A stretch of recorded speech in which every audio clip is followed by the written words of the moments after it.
Did a doomsday cult detonate a nuclear weapon inside the Earth's crust in order to trigger a world-ending earthquake?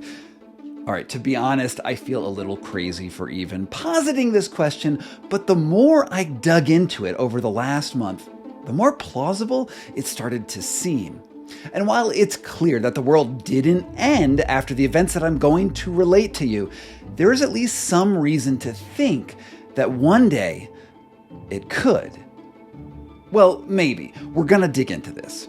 So let's jump back in time to May 18th, 1993, when shockwaves radiated out across a mostly uninhabited area in the Australian outback.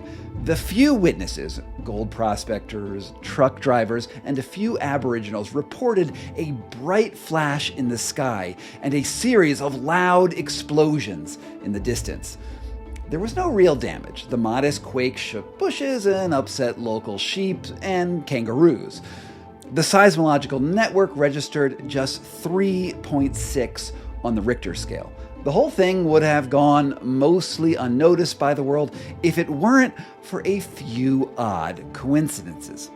While our instruments couldn't pinpoint the exact source of the quake, the approximate epicenter occurred in an area that included a 500,000 acre ranch that was recently purchased by the Japanese doomsday cult Aum Shinrikyo. Now, if that name is not familiar to you, you might remember that their name also crops up again just 2 years later when the group launched the most brazen terrorist chemical weapons attack in history.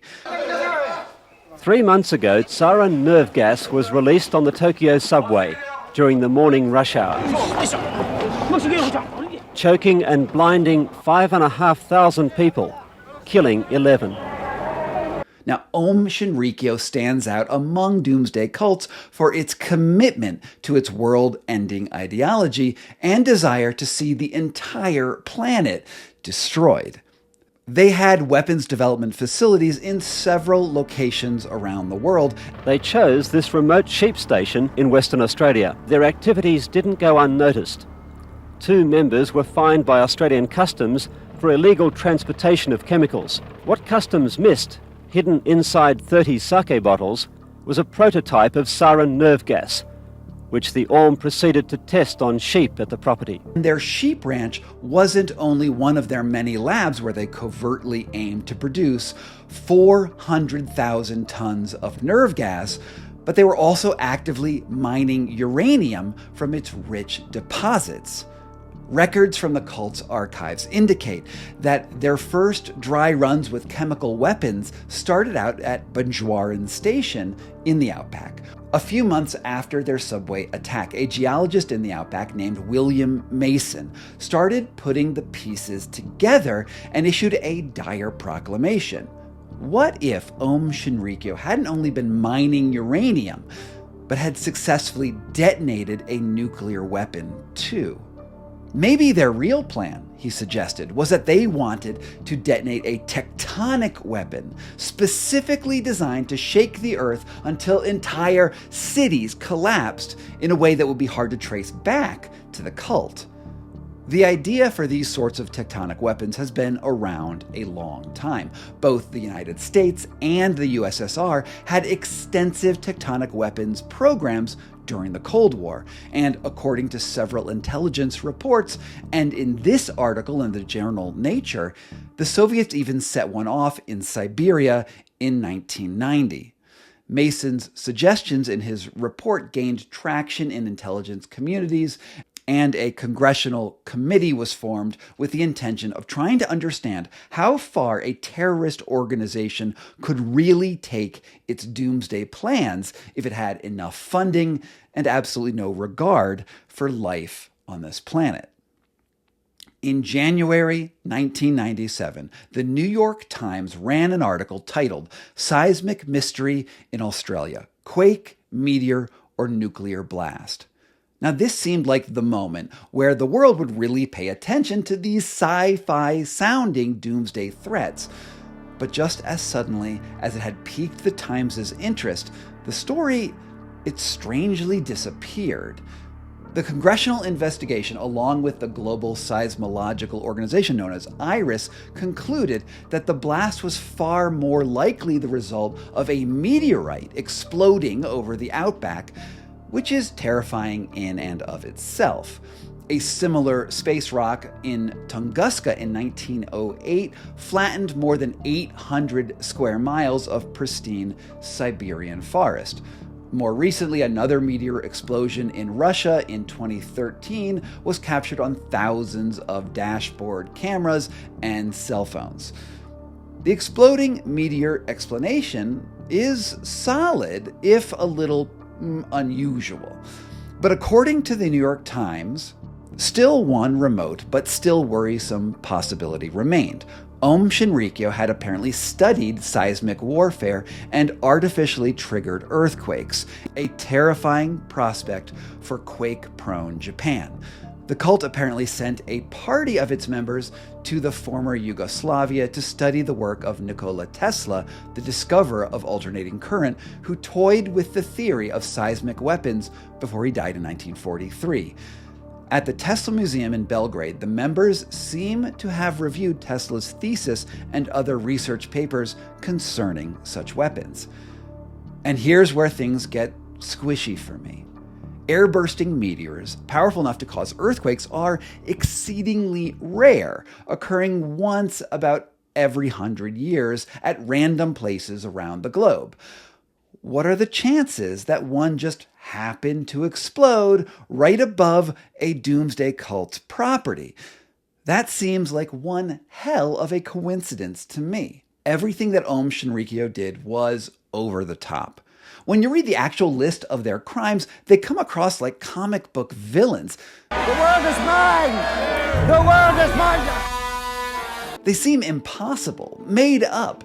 Just look at a list of their documented crimes, tactics, and world-ending plans.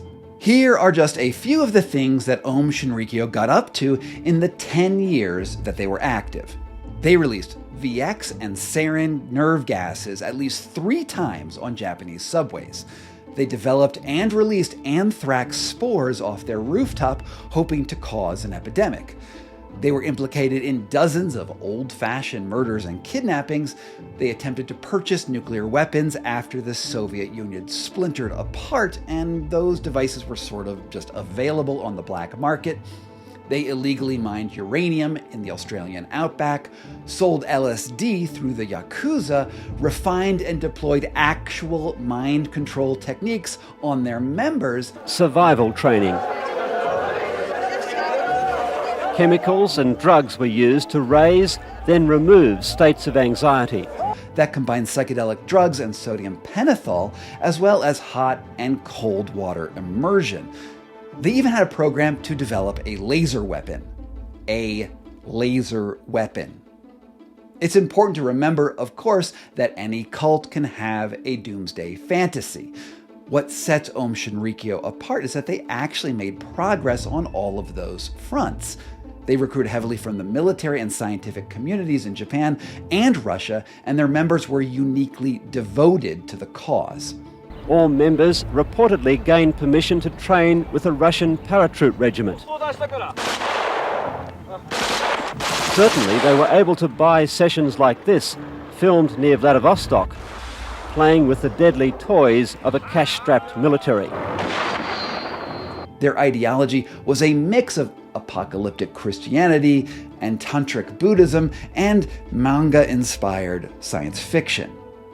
Yeah, I just mentioned manga. It turns out that in addition to all of their doomsday planning, Aum Shinrikyo also had an incredibly popular publishing arm that released graphic novels and Japanese anime that spread their message throughout Japan's fan communities. This video, which played on Japanese TV, and was broadcast into Japan, I kid you not, from a Russian television transmitter across the sea, and showed how the group's leader, Shoko Asahara, had meditated his way all the way to enlightenment. Oh, こんなに早く、なんという奇跡でしょう。 And could levitate and read minds and generally deploy whatever superhero power he wanted. In just a few short years from its founding, the organization went from a small storefront yoga parlor into a highly organized international cult of about 30,000 members, with an estimated $1 billion in the bank. It fielded its own set of political candidates and pulled off the most audacious terrorist attack before 9/11. I mean, doesn't this sound like they were some sort of Bond villain? Or maybe more appropriately for this video, Lex Luthor in the 1978 classic Superman.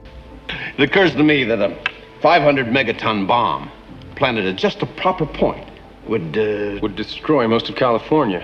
The most surprising thing to me about Aum Shinrikyo is how little has been written about them in the mainstream media.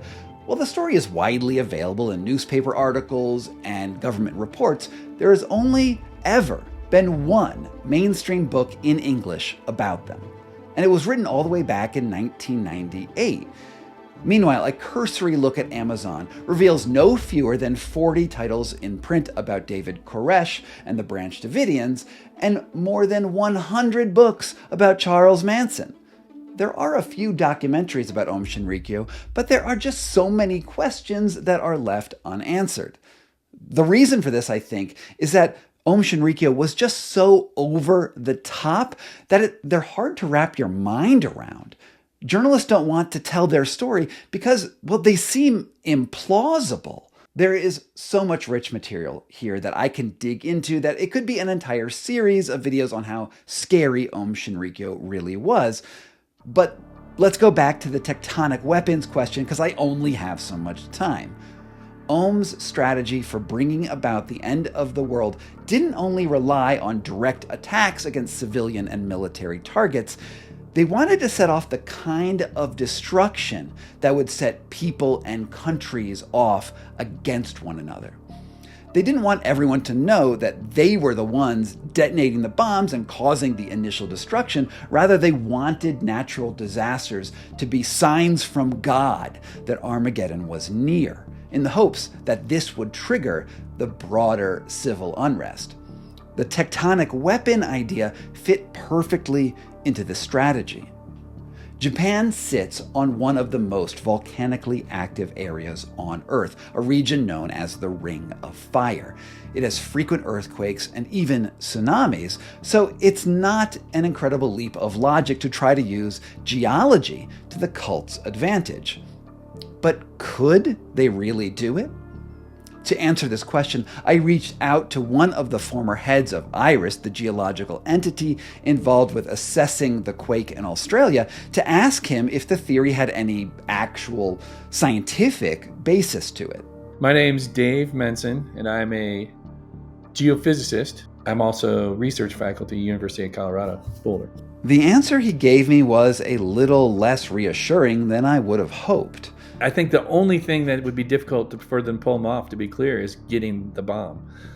I mean, if they're out in the middle of Australia, they can drill a hole and they could pump water into it. They could put a bomb in it and they can detonate it. None of those things would be difficult, but getting that weapon, or whatever you want to call it, device, would be the difficult part. In other words, there were lots of ways to use tectonic energy to cause untold human suffering. Not only with nuclear weapons, but also with pumping liquids into fault lines or hijacking the motion of lava. And in our conversation, he noted that in Oklahoma, fracking operations in the oil industry are setting off seismic events in an area that has otherwise been pretty quiet geologically. All you got to do is just pump that up a little bit and boom, huge earthquakes. The key limitation is that it's incredibly difficult, if not impossible, to know exactly where you would need to place this nuke to set off geological consequences, because a nuke itself is not enough in terms of energy output to shake the Earth in a catastrophic way. Instead, the nuke needs to go in just the right spot to knock out whatever keystone is holding back the Earth from moving. The idea of using a tectonic weapon to trigger a a nuclear device to trigger an earthquake is not. I mean, people tried it. A lot of money went into that, both the Soviets and the US. It's more money than it's worth. If you're gonna go through all of the trouble of acquiring a nuclear weapon, either on the black market or refining a Manhattan Project's worth of plutonium to build your own, you could achieve as much or even more destructive potential by simply setting off the bomb in the middle of a city. Going the tectonic route isn't as cost-effective as just, well, simply nuking your target. And I don't know about you, but that isn't going to make me sleep a lot better at night. The Russians lost a lot of nukes after the Cold War when they collapsed. And the thing is that Aum Shinrikyo absolutely investigated a wide variety of doomsday scenarios. From Russia, the Aum smuggled home AK-47s to be used as models for their own weapons manufacture. This helicopter, bought second-hand for $1 million, was another Russian souvenir. They needed just one cataclysmic attack to start what they hoped would be a cascade of events that pitted one superpower against another.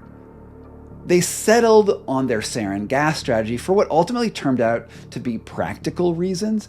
It was just easier on a cost per terrorized victim basis.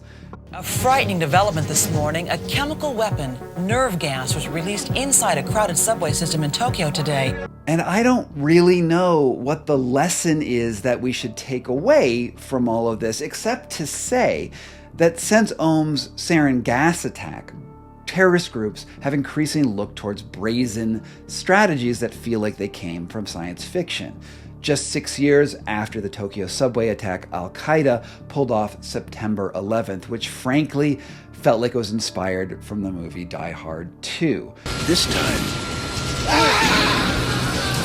it'll blow you sky high.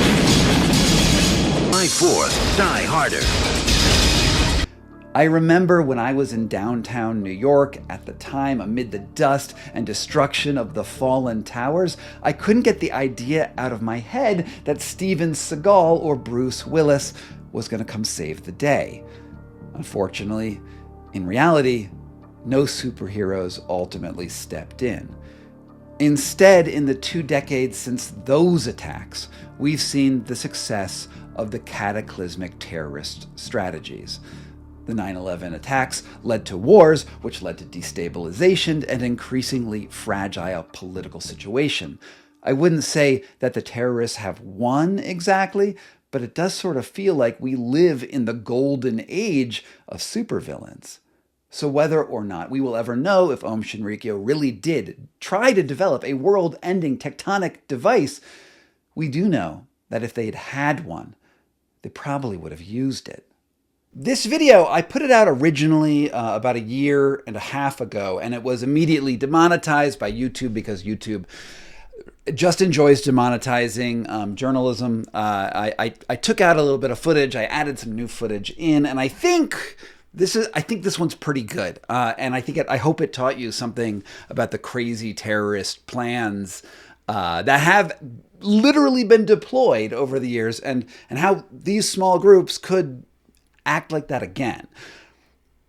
If you enjoyed this video, I would love you to come over and support my Substack newsletter. That's where I give people who are premium members early access to the stuff that I do, or just email notifications to the free things that I put out. And it means the world to me if you would come over there and you just support this sort of journalism before YouTube takes me offline, because it sometimes seems like that's what they want to do. They want to take me offline. It's sgcarney.substack.com. Premium members, it's $8 a month. And that would be awesome, because that's what keeps me alive here. And even if you don't, give a like and comment down there below, because the algorithm does its algorithm things, and you know that drill. From Pokebear LLC in Denver, Colorado, this was Scott Carney Investigates Aum Shinrikyo. Thank you so much for all of my supporters on Patreon and on Substack who make this work possible. The contributions you give keep this sort of independent journalism on the air, and I really just could not do it without you. If you want to get early access to my work and get your name on the honor roll right over there, please sign up at the links down below. From Pokey Bear LLC in Denver, Colorado, this was Scott Carney Investigates.